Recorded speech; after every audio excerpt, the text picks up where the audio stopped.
Nah, salah satu wilayah yang paling kontroversial dari dunia postmodern adalah visi baru yang bermunculan di sekitar wilayah spiritualitas, gitu kan ya.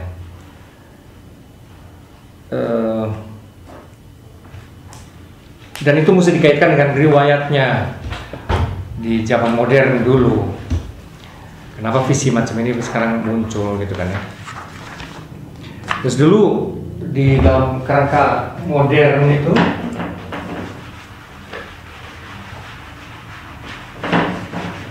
agama sudah dikritik.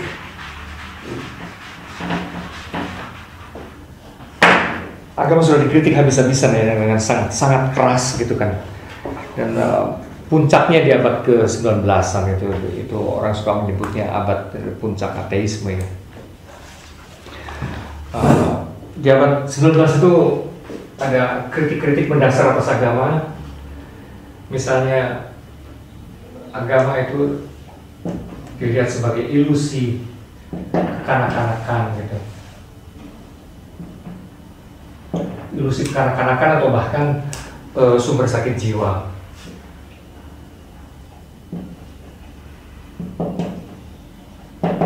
Itu oleh Freud gitu ya.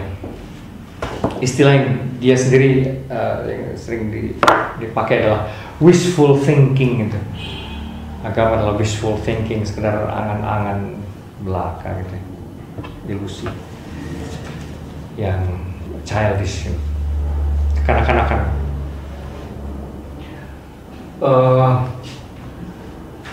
Juga oleh orang lain, Marx misalnya, kita tahu Karl Marx, agama di situ dianggap sebagai canggu di kalangan masyarakat miskin, gitu kan. Maksudnya apa? Maksudnya adalah orang miskin itu karena tidak mampu mengubah situasinya dan tidak mampu melawan struktur-struktur yang menindas mereka, maka mereka kayak apa ya, menghibur diri, biarlah menderita di dunia ini asal di akhirat nanti, gitu kan ya, masuk surga. Seperti itu. Tapi itu kalau kata Marx itu bagaikan narkoba ya. Orang merasa tenang sendiri, masuk dalam dunia angan-angan sendiri, tapi tidak melakukan apapun, tidak mengubah realitasnya sama sekali, gitu. Bagi Marx, kalau kaum buruh mau mengubah, ya ubah struktur ekonomi ini, demonstrasi, bikin revolusi, pada akhirnya kayak gitu-gitu. Ini enggak, justru ya berhayal-hayal aja dan membayangkan sebuah dunia akhirat yang lain. Nah, bagi Marx itu agama itu candu yang hanya menutupi menghibur ketidakberdayaan para kaum buruh, gitu kan, atau masyarakat yang tertindas.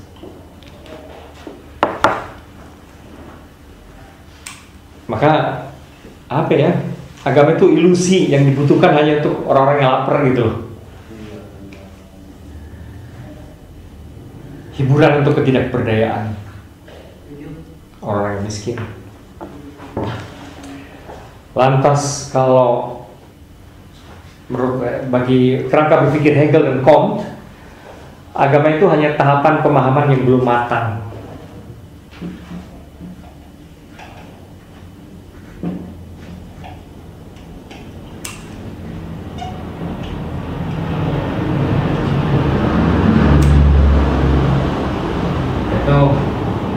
Pada Hegel dan Comte. Misalnya pada Hegel, dunia ilahi atau yang transendental itu dunia energi ketuhanan itu awalnya ditangkap melalui seni, kata dia. Awalnya ditangkap itu oleh seni. Maka dalam agama-agama pra agama besar, dalam situasi prasejarah, katakanlah seperti itu yang berperan dalam ritual-ritual itu lebih seni ya, entah itu tarian, entah itu tembang, entah itu apapun gitu, seni. Kemudian muncul agama-agama besar, nah itu berarti ditangkap, yang ilahi itu ditangkap oleh agama. Tapi bagi dunia modern, kalau menurut Hegel, agama pun itu hanya nanti akan dilewati, karena kemudian yang ilahi itu akan dipahami melalui filsafat gitu. Jadi agama tuh cuma perantara, tahapan pemahaman yang belum matang ya, tahapan antara. Kalau bagi Hegel itu gitu. Seni, agama, tapi kemudian di atas filsafat. Kalau pada Comte lain lagi. Menurut Comte, cara berpikir manusia itu sudah bergerak melalui 3 tahapan. Ada yang masih ingat tahapan apa ya? Tahap yang pertama tuh, yang paling sederhana, cara berpikir paling sederhana tuh cara berpikir teologis. Itu cara berpikir rada primitif boleh dibilangnya, teologis, artinya berbau keagamaan gitu. Itu cara berpikir yang paling awal. Itu nanti diatasi oleh cara berpikir metafisik filosofis. Jadi kalau pada Comte beda dengan Hegel, filsafat itu hanya antara gitu kan. Yang kedua itu, jadi dari teologis ke metafisis filosofi. Yang ketiga, yang lebih canggih sebetulnya adalah cara berpikir positif scientific. Gitu. Jadi tahapannya kalau menurut Comte beda lagi. Cara berpikir teologis, cara berpikir metafisis filosofis, dan cara berpikir akhirnya scientific positif.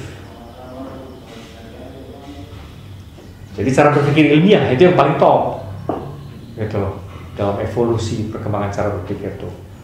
Dalam kerangka itu, sekali lagi cara berpikir keagamaan itu paling primitif, paling rendah.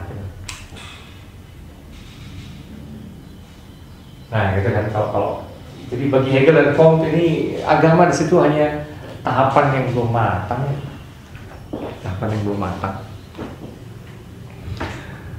Kalau bagi siapa ini, Durkheim dan Feuerbach,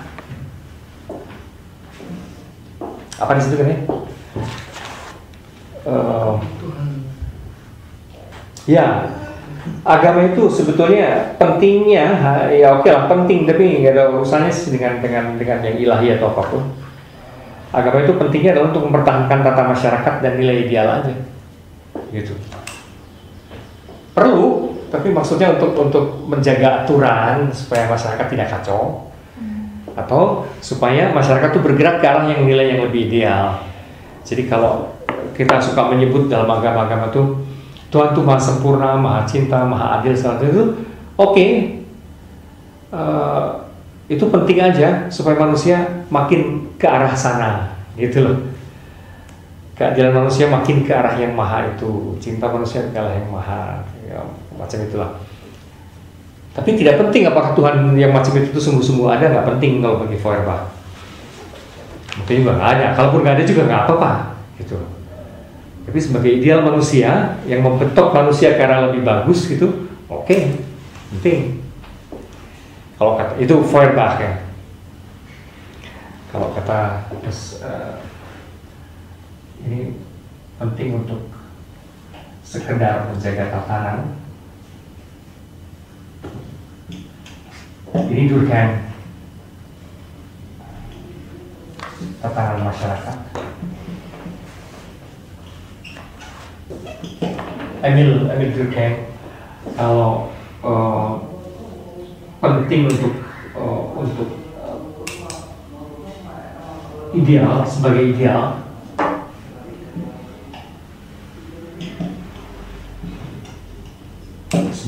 itu Feuerbach. Gitu. Ya, masih ada lagi Nietzsche di situ ya. Agama itu moralitas yang melegitimasi ketidakberdayaan, itu mirip-mirip Marx lah ya. Legitimasi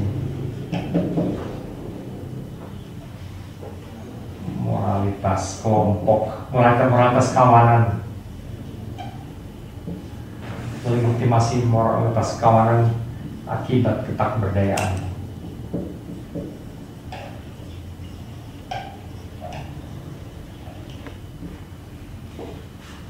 Ini Nietzsche. Terutama yang dia kritik adalah agama Kristiani yang berorientasi pada cinta kasih. Jadi kalau bagi Nietzsche, apa ya, idealisme kasih sayang segala macam itu tuh hanya upaya menutupi ketidakpunya nyalian gitu loh. Orang-orang lemah itu nggak punya nyali untuk bangkit sendiri dan untuk ngegebuk orang dan segala macam gitu loh, untuk mengatasi semua orang yang lain. Terus mereka mencanangkan solidaritas antar sesama kaum buruh, sesama korban gitu ya, sesama penderita gitu. Tapi bagi Nietzsche itu kelemahan sebenarnya. Itu masih sisa mentalitas kawanan kayak kambing-kambing kayak gitu-gitu, gitu ya. Cinta kasih, solidaritas antar sesama segala macam itu, bahwa sesama tuh bukan musuh tapi kawan segala macam. Itu tuh ciri-ciri kelemahannya. Kalau bagi Nietzsche, ciri-ciri kelemahan. Karena agama dalam hal ini ya, khususnya Kristianitas, itu melegitimasi kembali mentalitas kambing-kambing itu gitu loh. Mentalitas kawanan. Herden moral istilahnya kalau dalam bahasa Jerman ya.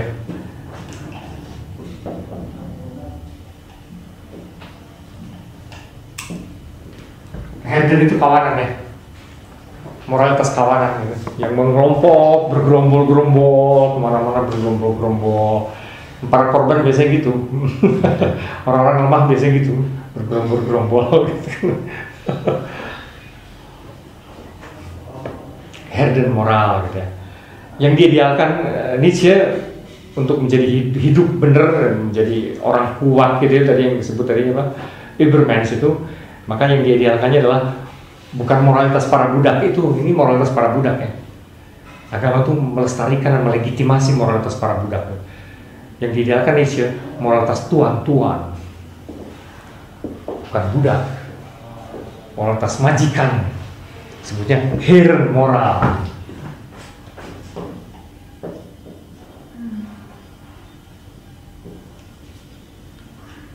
Herren moral. Moralitas para tuan, para majikan. Nah, itu yang harus dibutuhkan tuh. Masalahnya selagi Tuhan ada gitu, orang nggak bisa punya nyali juga sih untuk menjadi tuan-tuan misalnya gitu.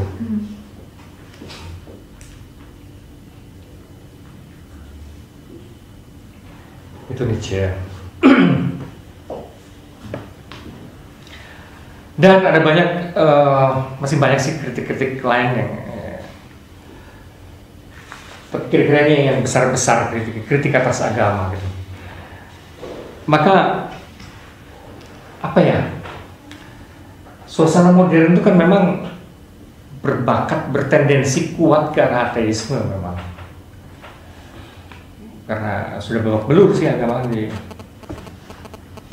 Dan saya kira memang kalau kita jujur, ada sih sisi-sisi itu di dalam praktik-praktik agama, ada sih gitu kan ya. Sisi ilusi, sisi kekanak-kanakan ada. Orang suka cepat tersinggung sama ini, tapi itu persis memperlihatkan kekanak-kanakan gitu kan ya. Orang tuh suka cepat marah gitu kan ya. Kalau masa gini, nah itu persis memperlihatkan bahwa dia benar, memang ada sisi kanak-kanakan ya. sedikit-sedikit tersinggung gitu kan. Itu childish. Jadi malah benar malahan ini si Freud kalau orang marah gitu. Nah gitu. Ya unsur bahwa itu juga semacam obat penenang ya, kayak apa ya, kayak afrodisiak, kayak apa disebutnya. Orang bisa merasa damai sendiri tapi mengacaukan dunia luarnya, bisa kan? Para teroris itu damai loh bagi dirinya sendiri gitu kan. Mereka juga sembahyang dan segala macam. Oh, tapi keluar menghancurkan itu. Mabok. Jadi kayak obat penenang, bisa sih, bisa kayak obat penenang. Saya kira sisi-sisi ini, bahwa itu juga alam berpikir yang tidak matang, belum matang, ada unsur itu. Bahwa agama juga mungkin unsur pentingnya menjaga tata moral masyarakat itu, atau bahasa kerasnya dari Nietzsche, menjaga moralitas kawanan. Saya kira ini semua adalah Tapi bahwa agama tidak mesti tumbang hanya gara-gara sisi-sisi ini ya, karena agama juga sebetulnya memperlihatkan, saya kira, pengalaman yang substantif sih tentang dimensi lain segala macam itu, saya kira juga mesti dilihat ya. Dan bahwa apa ya, ada nilai-nilai ideal seperti yang dibayangkan oleh Feuerbach, ya itu juga tetap benar, tapi saya kira bahwa itu juga menunjukkan realitas yang lain yang mengatasi alam semesta maupun manusia. Saya kira itu nggak bisa dihilangkan begitu saja gitu. Oke, nah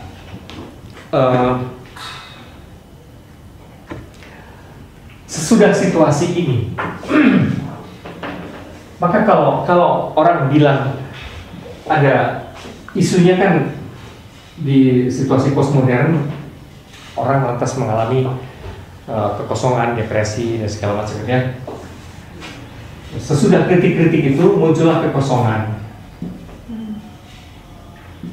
batin atau disorientasi eksistensial.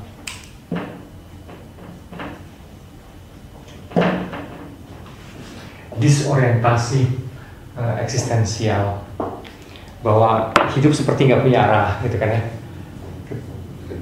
Ketika agama sudah dikritikin kayak gitu, batin memang kosong dan itu menggejala dalam masyarakat kontemporer. Orang menikmati hidup, memburu karir tapi akhirnya juga tidak tahu untuk apa gitu kan ya.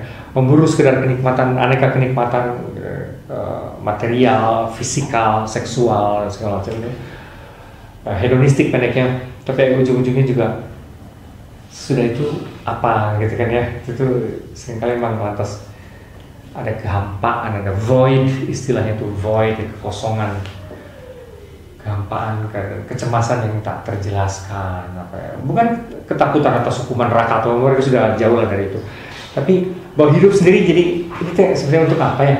Apa yang berharga sebenarnya dalam hidup itu?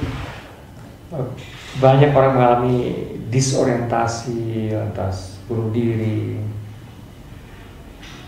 lantas keluarga-keluarga berantakan, hubungan-hubungan rusak, kayak gitu-gitu ya.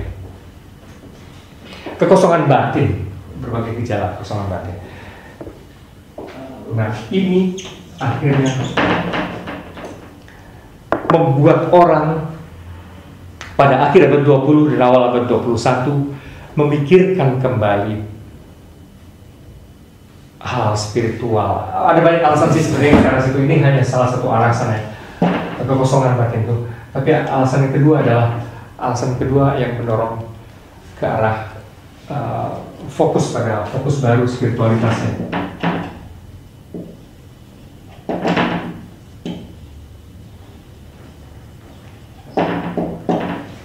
Yang membawa karena fokus baru spiritualitas adalah juga ini, bahwa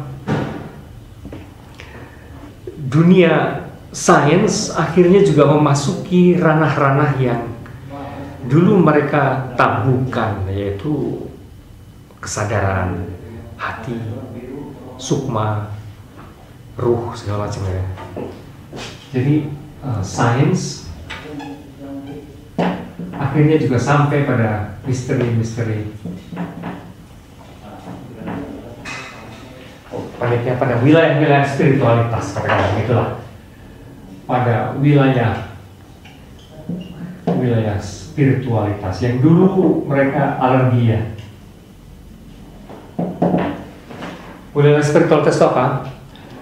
Misalnya neuroscience, akhirnya cognitive science, segala macam itu sampai pada kesadaran, misalnya fenomena kesadaran, itu misteri kesadaran,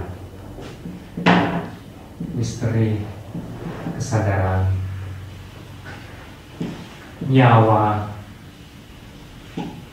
ruh, istilah-istilahnya itu ya. Kesadaran, terus nyawa itu apa? Mati, kematian,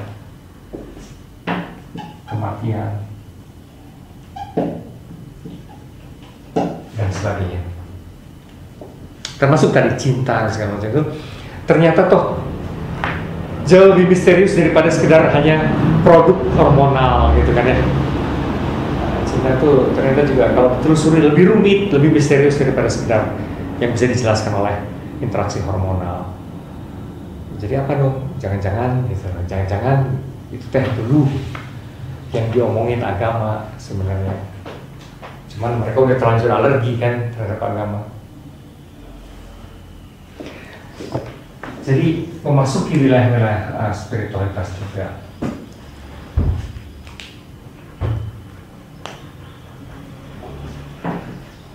Penyebab yang ketiga adalah bahwa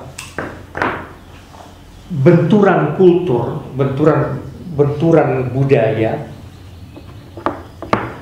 akibat globalisasi ini kan semua bergaul sama semua, maka muncullah ke permukaan perbedaan kebudayaan gitu kan ya.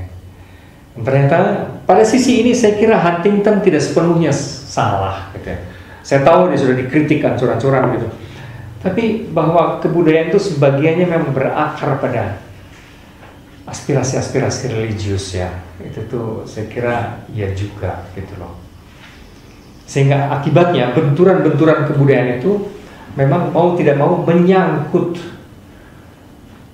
kebiasaan-kebiasaan ritual, apa yang dihargai secara religius dan segala macam, memang berbeda. Kan akhirnya bukan hanya soal budaya di situ. Kalau misalnya cara memotong binatang gitu kan ya, cara memotong binatang bagi orang Yahudi dan Muslim memang berbeda dengan cara memotong orang-orang Barat yang kayak gitu di pabrik dan segala macam gitu. Itu kan akhirnya bukan hanya soal budaya, memang ada kaitannya dengan keyakinan religius gitu loh. Kalau orang-orang tertentu memang tidak makan makanan tertentu, kalau untuk orang Muslim babi, untuk orang India sapi dan kayak gitu ya, itu tuh. Sementara untuk orang Barat sendiri ya, sapi makanan utama itu dan babi. Untuk orang-orang di daerah apa namanya yang berkultur Chinese ya, misalnya seperti itu ya memang kaitannya juga erat sih dengan keyakinan religius gitu loh. Jadi ada benturan kultural itu memang berkait dengan keyakinan keagamaan. Jadi masalahnya itu benturan kultural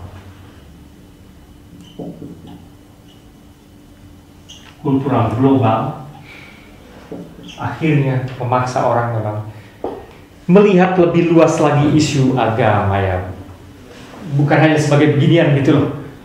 Bukan hanya sebagai beginian yang dikritik-kritik ini. Bahwa ya apa ya, itu sudah menjadi habitus. Bagaimanapun agama itu sudah menjadi pola-pola perilaku yang nggak bisa disepelekan, disikat dengan cara begini doang gitu ya. Artinya itu tuh bagaimanapun penghayatan perilaku orang-orang yang udah sangat serius dan mendalam gitu ya. Ya harus dihargai lah bagaimanapun. Nyatanya kalau enggak juga jadi benturan dan itu baku bunuh juga dong akhirnya gitu kan ya. Dan itu makin terasa sih ya. Saya bisa merasakan gitu kemarin di Rotterdam, Amsterdam segala gitu ya.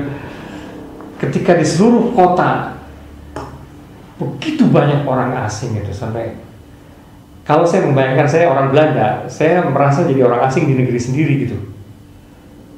Habis di kota itu yang berkeliaran kan orang Tunisia, orang Turki, orang berkerudung banyak kan.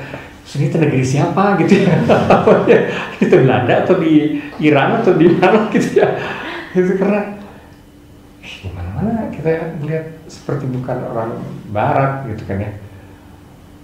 Dan kalau kita dengar bahasanya juga gitu. Oh, belum lagi orang dari Cina dan segala macam ya, sama banyak. Pokoknya isinya tuh banyak yang bukan bule gitu kan ya.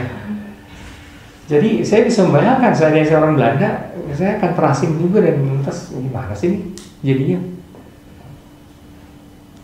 Nah, seluruh Eropa kan sekarang panik juga gara-gara ini soal benturan kultural seperti itu. Dan karena lama-lama para imigran ini kan makin banyak. lantas juga semacam menuntut hak. Boleh dong gue menjalankan agama gue, kebudayaan gue sesuai apa yang gue yakinin dong. Tapi dengan cara itu, ya atas nama toleransi segala macam, orang Barat pikir ya oke. Cuma lama-lama, loh ini sebetulnya siapa yang harus menyelesaikan diri sama siapa nih? Gitu loh. Kok jadi gue menyelesaikan diri sama pendatang? Ini ceritanya gimana? Gitu loh. Harusnya mereka dong menyelesaikan diri sama kita. Tapi kok jadi kita yang menyelesaikan diri sama mereka? Nah itu tuh Pak Jejit gitu ya. Itu tuh sebenarnya gimana sih sebenarnya ini urusannya?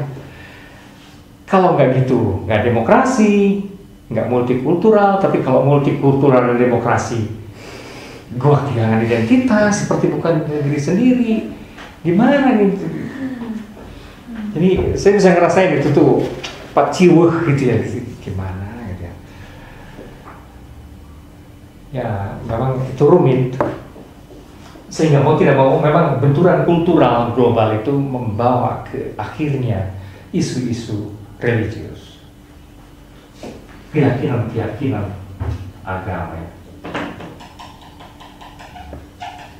keyakinan religius juga. Apalagi ya sesudah WTC pengeboman dan isu-isu terorisme pendeknya, mau tidak mau memang agama muncul kembali, mau tidak mau. Akibat ini semua, saya kira masih ada banyak faktor lain, tapi akibat ini semua fokus baru, bahkan ada istilah kata kunci yang muncul, the resurgence of religion.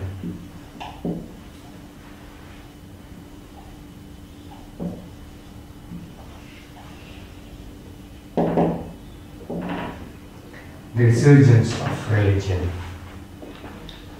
Kalau isunya memang kebangkitan agama, tapi menurut saya kalau kita sedikit lebih waspada dan lebih kritis, barangkali bukan kebangkitan agama, barangkali lebih kebangkitan spiritualitas. Kalau menurut saya itu lebih tepat ya, kebangkitan spiritualitas.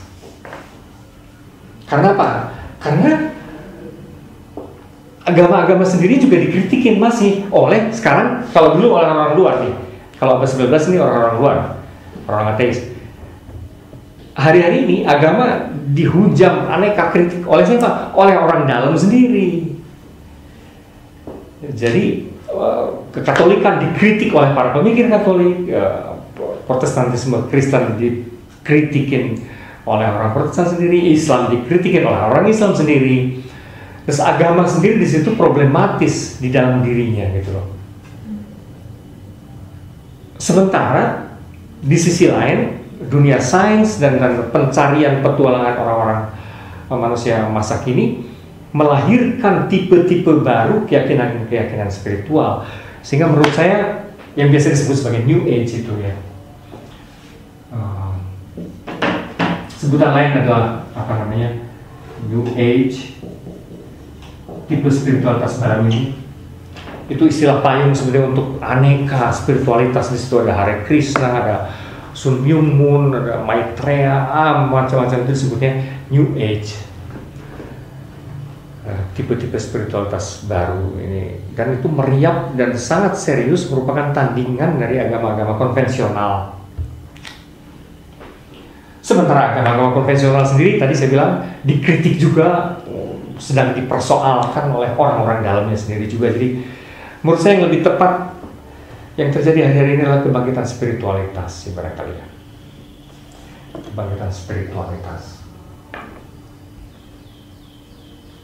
Ada istilah lain yang biasa dipakai situasi hari ini itu situasi bukan postmodern, post sekular.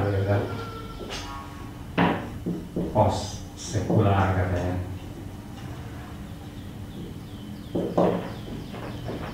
Dulu ini era sekular, modern sekular, sekarang sudah post sekular, sudah berlalu. Dalam arti ada keyakinan kembali kepada atas dimensi ilahi, tapi bentuknya sebetulnya baru. Banyak hal bentuknya baru. Bukan hanya baru dalam arti spiritualitas, geng-geng spiritual yang bermunculan baru, US, tapi juga agama-agama konvensional sendiri memperbaharui diri sekarang dengan cara yang ya memang penuh tegangan sih.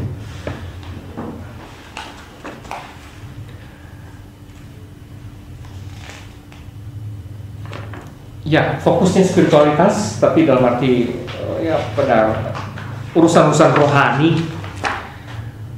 Hanya roh itu dipahami secara barunya, saya jelaskan di sini tadi.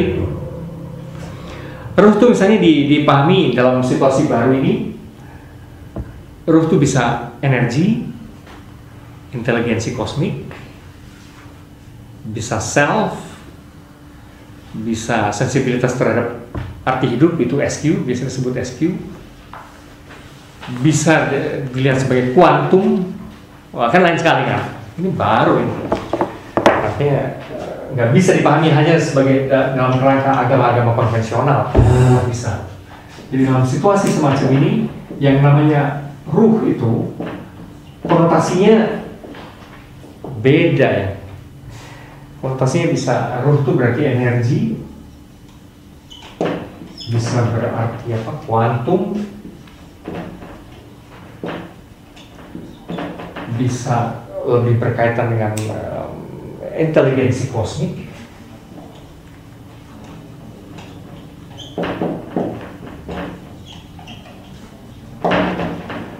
Inteligensi kosmik itu dalam arti ini loh, kayak Gaia, hipotesis apa namanya, bahwa alam semesta ini cerdas gitu loh. Alam semesta ini bukan benda mati.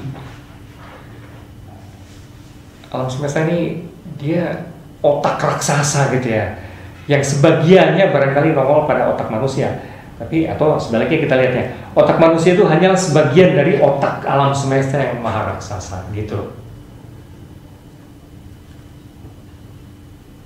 Nah, apa itu yang disebut Tuhan atau apa? Nah, itu persoalan. Bahwa self kita ini bagian dari self besar alam semesta juga. Baru kan, ini hal yang apa ya? Sebagiannya berakar pada artinya dalam agama-agama timur memang ada, tapi dalam rumusan yang lain.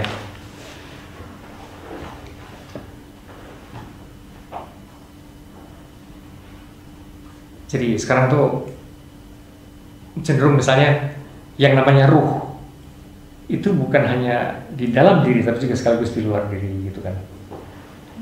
Saya pernah cerita kayak udara sekali itu. Jadi dibayanginnya gini, udara itu kan ada dalam diri kita, bahkan membentuk diri kita. Kita isep terus setiap hari jadi sebagai oksigen dan segala macam udara. So udara ada within this body, within ourselves. Tapi sekaligus udara itu kan juga ada di luar, dan di luar tanpa batas udara itu.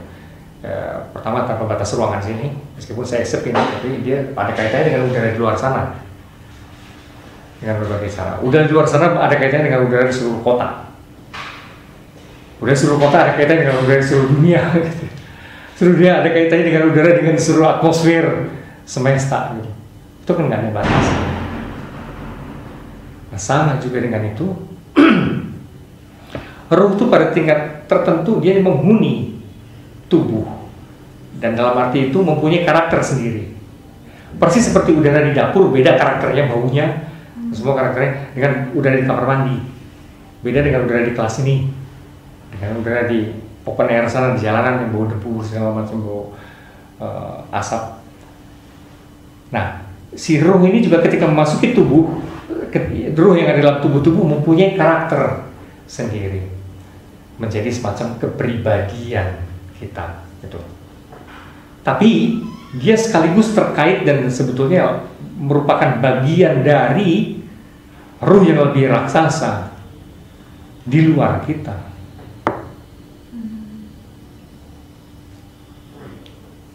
Bayangannya adalah ruh orang-orang lain gitu, tapi juga ruh tanaman gitu, tapi juga ruh binatang, tapi juga ruh air dan lapisan-lapisan bumi yang sekarang sedang bergerak dan membenahi diri gitu. Semuanya beruh sebenarnya pada akhirnya.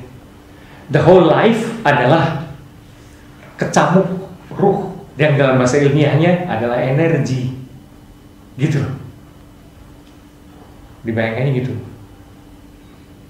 Nah, wacana yang zaman dulu suka disebut ruh itu dalam bahasa ilmiahnya sekarang itulah kecamuk energi di dalam diri kita, energi di luar kita, di dalam tanaman, di dalam udara, kita sekarang sedang berinteraksi semuanya. Dan semuanya ini adalah bagian dari Sang Maha Energi, ruh raksasa yang biasa kita sebut Tuhan gitu loh. Gitu loh. Kebayang, ini kan cara memahami yang rada apa ya? Nah, itu yang disebut sebagai kecenderungan panentheisme. Bahwa everything is within God. Gitu. Maka susah sekali kita membayangkan ala agama-agama konvensional Tuhan itu seakan-akan satu pribadi gitu ya, persona gitu ya kesannya, pribadi yang suka kita omongin dalam doa, kehendakmu jadilah, seakan-akan mu ini satu sosok gitu. Enggak lagi gitu kalau dalam alam berpikir yang mutakhir ini. Ya itu mah, bahwa kita dalam doa kita menyebutmu itu hanya untuk convenience kita, untuk kenyamanan kita. Habis kita mau nyebut apa, kita nggak bisa nyebut apa yang paling hormat selain membayangkan dia sebagai seseorang. Tapi sesungguhnya kita mu itu bisa semesta, totalitas segala hal ini. Yang kita sebut dikau Tuhan itu tuh totalitas yang tak terbayangkan sebenarnya. Bukan seseorang, tapi everything is God atau within God. Dan dalam kerangka seperti itu, persis seperti udara-udara di dalam diri kita adalah bagian dari udara raksasa di luar kita. Sama juga, kita adalah ruh kecil-kecil dari Maharuh Tuhan. Gitu loh dibayangkannya. Berasa kan tidak, ini kan sesuatu yang rada baru ya meskipun juga inspirasinya lama. Panteisme sudah selalu ada dari dulu. Tapi rumusan dan cara kerangka berpikir semacam ini tuh bagaimanapun jadi terasa bedanya gitu dengan agama-agama konvensional. Ini suasana umumnya gitu. Nah kalau ruh ini dianggap sebagai kecerdasan, inteligensi misalnya dalam diri manusia, bukan hanya inteligensi otak, tapi inteligensi manusia. Maka inteligensi ini pun adalah bagian dari inteligensi Maha Raksasa. Dan yang biasa kita sebut Tuhan sekali lagi adalah sang totalitas itu. Sebut aja bisa Maha Energi, bisa Maha Inteligensi, bisa apapun. Bisa the totality of everything kayak gitu. Nah, komentarmu apa? Ini kan sesuatu yang rada seperti masuk akal, seperti kok beda ya gitu dari yang biasa kita hayati.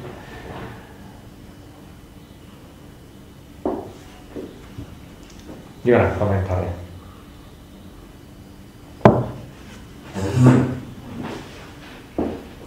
Maksud saya itu agama-agama sekarang tidak bisa menutup mata dan pura-pura tidak tahu situasi ini.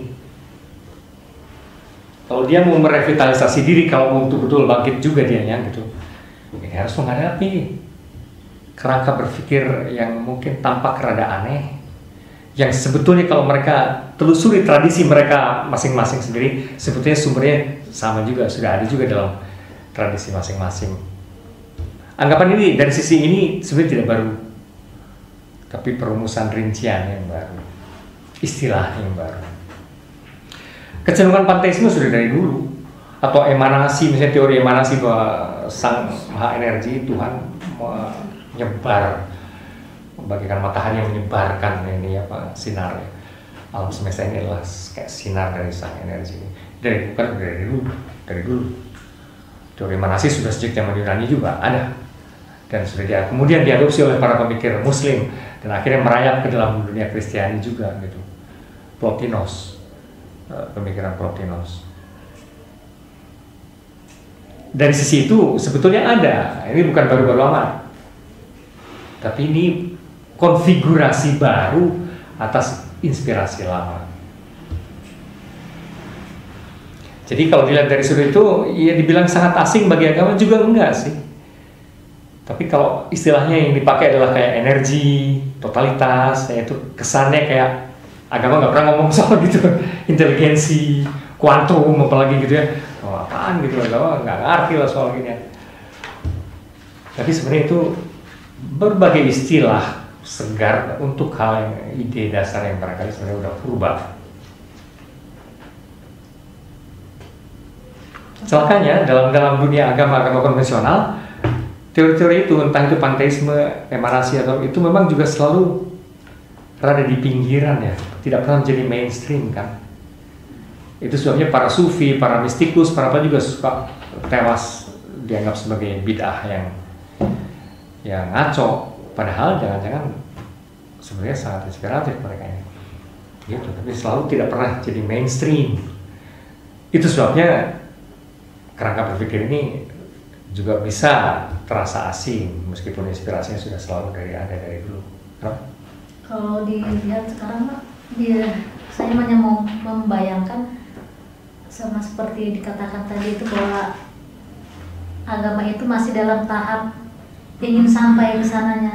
Karena kalau dalam bahasa pertemuan agama-agama itu di situ dikatakan bahwa semuanya memang harus basicnya baik gitu, tapi semuanya harus keluar dari egonya itu. Artinya ada sebuah kebutuhan untuk tidak berkutat di situ, tetapi bahwa itu datang dari mereka juga gitu Pak.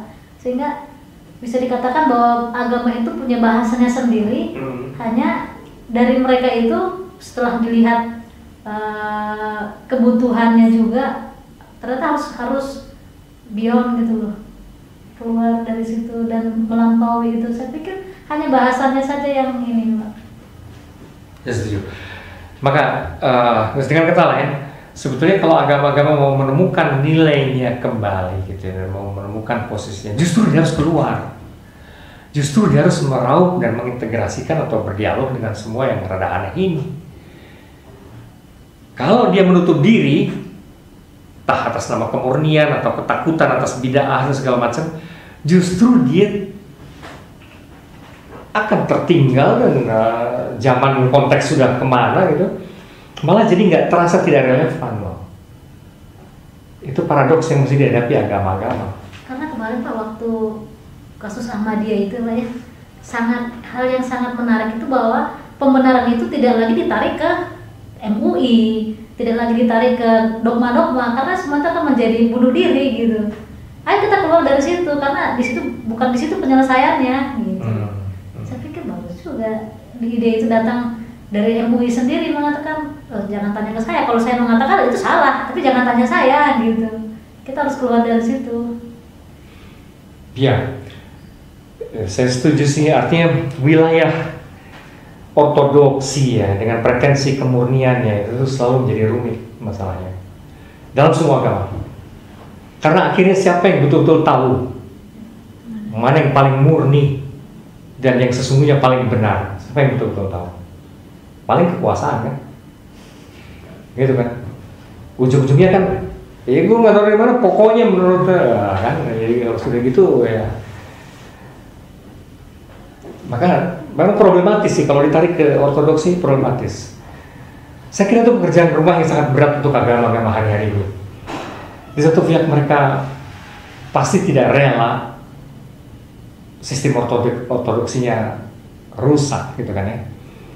Tapi di sisi lain mereka juga sadar otoritas apa yang mereka punya untuk mengklaim gue yang paling benar gitu. Mereka juga sekarang sadar di dalam dirinya sendiri juga ada banyak pemikiran yang berbeda-beda. Gimana? Yang sama-sama juga keren gitu. Padahal beda ya, gimana? Saya kira ini berat sekali gitu. Di sisi lain mereka sekaligus mesti juga mengadopsi ide-ide segar yang sebetulnya bagi orang-orang mutakhir lebih memberi penjelasan gitu ya, masuk akal daripada yang bisa mereka jelaskan yang daripada yang bisa dijelaskan oleh agama-agama konvensional gitu. Seperti kehausan intelektual orang-orang kontemporer sekarang lebih bisa dipenuhi oleh yang tak sebutannya New Age atau Science atau apapun daripada oleh dogma-dogma agama masalahnya. Kehausannya sama, kehausan spiritual, tapi jawabannya justru jawaban dari agama seringkali begitu mentah dan begitu naif yang untuk orang-orang zaman sekarang kayaknya mesti diterjemahkan secara lain deh gitu ya. Gitu. Berat sekali tantangannya bagi agama untuk betul-betul bangkit dalam posisi ya mesti bersaing dengan mereka paham yang lain yang lebih memenuhi kebutuhan spiritual orang sekarang. Gitu. Saya kira ini situasi sangat kritis dan berat ya. Ya, saya tahu refleks paling tindakan paling refleks gitu seperti kalau orang mau digebuk, ya orang nangkis lagi gitu, adalah kekerasan gitu. Apa boleh buat gitu. Tapi itu kekerasan itu tidak menyelesaikan masalah, itu cuma tindakan panik dan seringkali lebih menunjukkan ketidakmampuan sebetulnya. Kekerasan itu lebih menunjukkan kelemahan, ketidakmampuan untuk mencerna dan mengintegrasikan secara cool, secara lebih bernalar, gitu, lebih bertanggung jawab. Gitu. Justru kekerasan itu seringkali menunjukkan kelemahan, ketidakmampuan. Biasa kan, kalau orang tidak mampu ngamuk, gitu kan ya. Jangan pakai kekerasan. Nah, itu godaan yang lain lagi bagi agama untuk tidak jatuh gampangan ke arah tindakan refleks pertahanan diri dengan menggunakan kekerasan, karena itu yang menunjukkan kelemahan, justru ketidakpunya nyalian untuk berpikir secara cool. Tapi apakah mungkin Pak agama itu sendiri sudah berusaha untuk mau menempatkan dirinya di wilayah yang memang yang mungkin mereka pikir sudah lebih dari segalanya, artinya jangan dipertanyakan gitu ya, jangan menggunakan bahasa-bahasa yang terlalu sederhana, misalnya seperti bahasa fisika, bahasa manusiawi lah gitu, sehingga ayo jangan pakai bahasa itu karena kita membahas yang maha tinggi, sok lah, lompatlah ke sana gitu. Itu bisa, dalam hal tertentu bisa, tapi gini loh, asal bukan dengan cara arogan. Seringkali kan orang agama seringkali mengidap arogansi naif seperti itu. Bahasa dalam kitab suci adalah bahasa dari Tuhan sendiri gitu. Dan titik, ini adalah bahasa dewa gitu ya. Nggak seimbang itu dengan bahasa-bahasa manusia kayak fisika segala macam gitu kan ya. Buat saya itu arogansi naif gitu. Tantangan juga untuk mereka sekarang, bagaimana kalau memang ada kebenaran dalam kitab suci, bagaimana itu bisa menjelaskan dengan bahasa yang lebih dimengerti orang-orang fisika, bisa dimengerti tapi juga tanpa pretensi bahwa kitab suci itu sekaligus kitab sains gitu loh. Itu juga ngaco gitu. Itu juga ngaco. Wah, itu rumit itu urusannya. Di spiritual brain-nya itu Pak, itu memang kan bahkan dia bertitik tolak dari kaum klerikal yang kayak gitu, kayak suster terapis yang itu kan. Artinya dia bahkan tidak mendasarkan spiritual brain itu dari orang-orang modern yang saintis. Iya. Yang menarik adalah justru dunia agama tuh atau memaksakan dunia sains dipas-paskan dengan dunia agama gitu. Atau sebenarnya tidak terlalu peduli dengan dunia sains. Mereka uplek dengan terminologi yang sudah dibangunnya sendiri dalam tradisinya gitu. Nah, yang menarik buat saya adalah dunia sains sekarang justru mendekati dunia agama dengan menurut saya kok lebih rendah hati gitu ya. Jadi misalnya neuroscience segala macam itu mulai mempelajari tipe-tipe kesadaran apa yang dialami oleh para rahib kontemplatif gitu kan ya, dipelajari gitu. Itu malah mereka yang mempelajari gitu kan ya, dan coba dibahasakan secara ilmiah. Menurut saya itu lebih keren sebetulnya. Ini loh, complacency, puas diri itu benteng yang terlalu kuat dalam agama itu ya. Rasa puas diri yang membuat dia tidak lantas tidak belajar, tidak terbuka, tidak rendah hati untuk melihat bahwa ada banyak kebenaran itu jauh lebih luas daripada yang mereka kira gitu loh. Nah itu salah satu pekerjaan rumah paling besar itu. Self complacency ini, puas diri yang berlebihan ini yang mesti dijebol ini. Kalau nggak akan bangkit loh kan? Mereka tinggal slogan aja bangkit enggak, malah akan tercecer dan akan malah akan menjadi bahan olok-olok sih. Begitu. Tanggal berapa sekarang ya? 17. Oke, jadi yang berikutnya kita akan membahas postmodernisme di dalam kebudayaan.